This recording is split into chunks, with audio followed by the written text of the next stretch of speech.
Saudari dan saudari yang terkasih, ada kisah pengalaman dari seorang suster.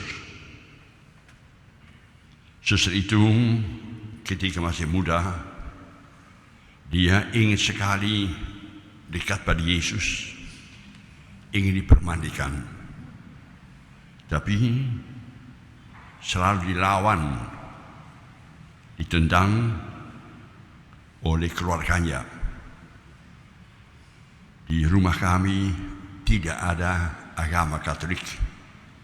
Di rumah kami semuanya satu agama saja.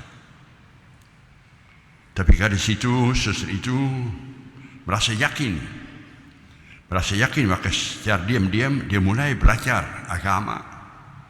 Sampai akhirnya ketika dia sudah umur 21 tahun, dia dibaptis.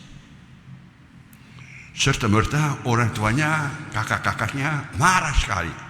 Marah, diusir dari rumahnya. Nasibnya.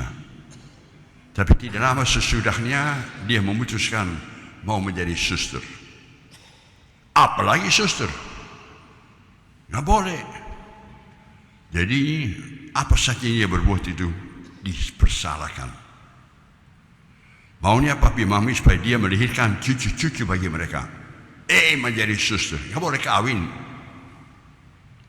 Jadi hubungan putus. Ketika akhirnya pada suatu ketika ayahnya meninggal dunia, suster itu mau melayat. Dihalangi. Nggak boleh masuk rumah. Apalagi berdiri dekat pada peti jenazah. Alasannya, kalau bapak dia melihat, apalagi dengan dandan sebagai seorang suster, bapak yang sudah meninggal dunia bisa menjadi marah. Tidak menjadi bahagia di akhirat.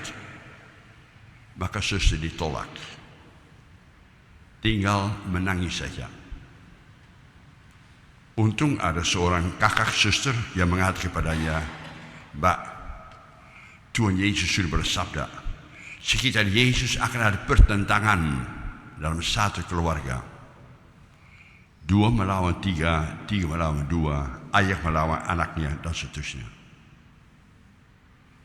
Ucapan Yesus yang kita mendengar hari ini nampaknya seringkali menjadi kebenaran. Harus kita akui bahwa ketika Yesus datang ke dalam dunia kita ini, lahir di kandang di Bethlehem, baginya utusan Allah, Raja Perdamaian, nggak ada tempatnya di dunia ini, nggak ada tempatnya. Di kandang domba saja, di tengah-tengah binatang-binatang. Belum apa-apa, belum berbicara, dia sudah dibenci oleh Herodes. Maka terjadi usaha untuk membunuh, menghancurkan dia yang mau menjadi juru selamat. Herodes merasa takut, kudeta, kepentingan sendiri terancam. Maka mendingan semua anak-anak di Bethlehem dibunuh saja. Sekitar hidup Yesus selalu ada ribut. Ada yang menjunjung dia tinggi, minta disembuhkan, minta dijamah, minta dibebaskan dari roh jahat. Ada juga yang selalu melawan Yesus. Sampai akhirnya dibawa ke kayu salib. Salibkanlah dia, si pengacau.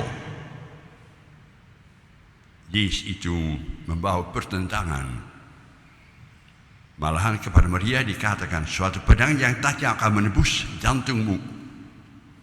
Sekitar saya banyak orang yang berlawanan. Dan harus kita akui bersama-sama bahwa di dunia kita ini seringkali perang terjadi gara-gara agama, gara-gara percaya akan Yesus. Betapa seringnya kita mendengar bahwa seorang anak itu yang mengampuni musuhnya yang seringkali bullying kepada dia, dimarahi oleh keluarga kakak. Balas dong, balas, daripada hanya diam-diam saja. Diingat, kita harus mengampuni, kita harus mencintai, kita harus mengalah. Ngapain kamu mengalah? Balas, itu dunia, itu gagah perkasa. Pilih yang mana? ikut dengan bisikan-bisikan, teriakan-teriakan dari dunia. Urusan dirimu sendiri, kalah musuhmu, atau ikut sama Yesus. Ampunilah, berdamailah.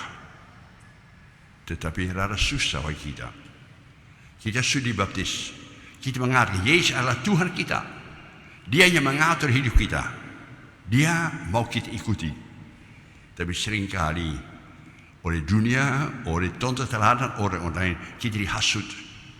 Jangan suka mencintai, jangan suka membagi-bagi, jangan suka berbuat baik kepada orang. Uruslah dirimu sendiri, ikutlah nafsumu, ikutlah rencanamu sendiri. Dan kita jatuh dalam dosa. Jauh dari Yesus, tidak bahagia. Sabda Tuhan hari ini juga disampaikan kepada kita. Sejauh mana kita mau menjadi seorang pengikut Yesus yang baik. Jangan menjadi orang radikal. Saya pun tidak setuju kalau seorang Katolik itu orang Katolik yang fanatik. Jangan. Fanatisme bertentangan dengan agama. Fanatisme tidak diwartakan oleh Yesus. Jadi orang Katolik yang baik saja. Yang setia pada Yesus, mau melaksanakan kehendaknya, mau mencintai Tuhan dan sesama manusia. Semoga demikian.